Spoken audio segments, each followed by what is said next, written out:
Halo sahabat bikin ngiler. Buat kalian yang ingin baju keren ini, langsung aja hubungi kontak yang ada di gambar ini. So, tunggu apa lagi? Buat kalian pecinta kuliner, jangan ngaku lu suka banget sama mie ayam kalau belum punya baju ini.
Halo sahabat bikin ngiler.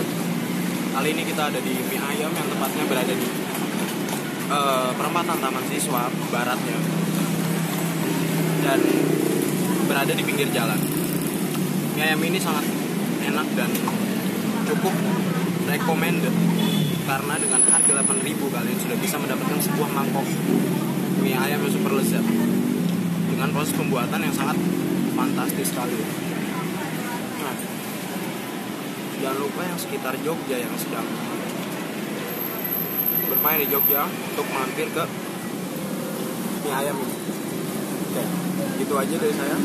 Pokoknya ini mie ayam yang wajib dicoba kalau kalian sedang ke Jogja. Salam bikin ngiler.